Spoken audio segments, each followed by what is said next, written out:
Hey guys, welcome back. This is Stevey Checkers, and today we're going to dip into the cultural phenomenon known as the Bored Ape Yacht Club. This video is going to be geared a little bit more towards your parents or a little bit of a generational gap, but the days of holding up a Mona Lisa on the side of your wall are long gone. People nowadays are going and they're buying something called an NFT. An NFT is a non-fungible token, which is basically a commodity that has value, but you cannot physically hold it in your hand like gold and silver. So rather than putting these priceless pieces of art up on your wall, people are now grabbing $15, $20, $25,000 television sets, and they're cycling these pictures through their television sets and constantly able to change their decor and their ambiance in their room using these different pictures. It's just a fad though, it can't really last, can it? Well, here on the OpenSea page for the Bored Ape Yacht Club, you'll see that there's been a volume traded of roughly 500,000 Ethereum. Now, what that equates to is roughly 1.4 billion US American dollars right now. Celebrities all over the world are jumping in and grabbing their apes. Now, there are different levels of rarity of these apes where it kind of depends on what attributes it has, whether it's a dark or a white colored background or a hat. Prominent names and fixtures are kind of showing their ape as a little bit of a clout, like, well, you want to see my ape? Where's yours? And these things are getting some traction. They are worth a lot of money. Ape number 8424 just recently sold today for about $272,000. That's a lot of scratch there.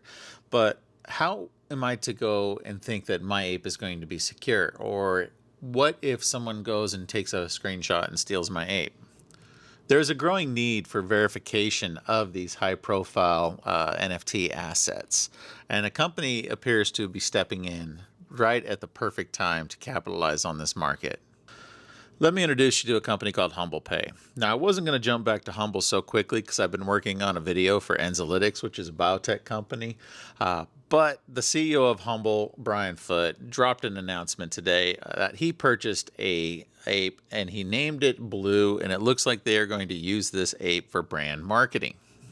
Brian Foote strategically has his fingers on the pulse of what's hot in today's society and what's moving and what's popular and where are the trends. And he is unveiling a Search 3 web engine next month that he alluded to in a press release today. So Blue's going to end up being your tour guide through the Search 3 web engine that Humble is developing and unveiling next month. It's going to tie in your cryptocurrency, tie in your wallets, tie in your NFTs. Everything's going to be right there, and it's going to be tokenized and authenticated through a third party known as Blocks. Now, this might get a little cryptic here, but Blocks popped out a tweet today confirming that a new 10,000 piece collection of NFTs is being created and will be verified by Blocks. I find it a tad bit of a coincidence that there are 10,000 pieces in the Bored Ape Yacht Club collection, and also that Humble's CEO purchased an ape and is using it as a branding mascot. Could it be that the Bored Ape Yacht Club is going to be completely verified by a cryptocurrency called Blocks? That would be pretty amazing if so. It's apparent that Humble has doubled down on their commitment to this type of marketing and branding, and have signed different variations of Blue to different key players in their organization.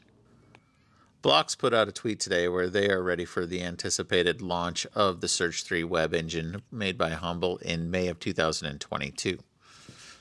Blocks Cryptocurrency pumped out a newsletter today where they thank their community for participating within their marketing program with the March Madness tournament. Just for being in the community, you were given free coins based on the results of the tournament. They also got enough followers to go and pursue that blue check mark on Twitter, and they burned some coins associated with that revest hack where to try to reduce the number of outstanding coins and to make things right, the community themselves decided to burn an additional 715 million coins.